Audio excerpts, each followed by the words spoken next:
Sinoć je u Bijeljinskoj narodnoj biblioteci Filip Višnjić predstavljena knjiga o pravoslavlju i duhovnosti, roman Flavijan.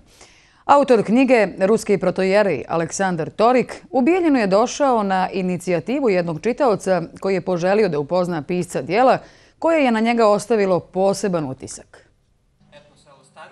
Roman Flavijan protojereja Aleksandra Torika je neka vrsta vodiča za pravoslavne početnike.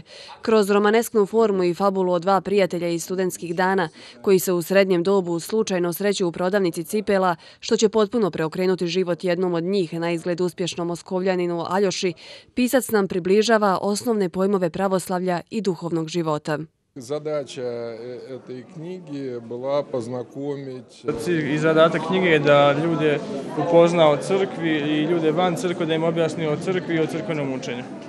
Ja stavio перед собой такую задачу. Jedan čovjek se obrati Bogu i kaže: Gospode, то я сочту, что моя задача выполнена. To znači da je njegov zadatak ispunjen, da je cilj knjige ispunjen.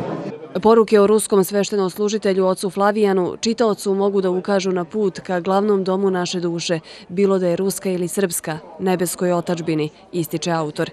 Zapitavši se koliko je Flavijana, pravednih i samo Bogu i dobru posvećenih sveštenika u savremenom svijetu, jedan čitalac je poželio da upozna protojereja Aleksandra Torika.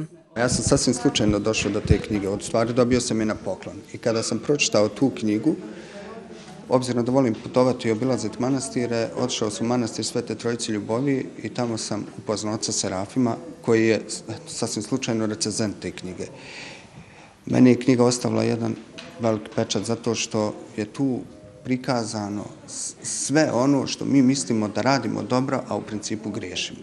Mnogo griješimo, a u toj knjizi je to sasvim prosto i jednostavno opisano. To je za svakog čovjeka, pa za najmanje dijete i najstariju osobu je sasvim jasno opisano i može se lako razumjeti.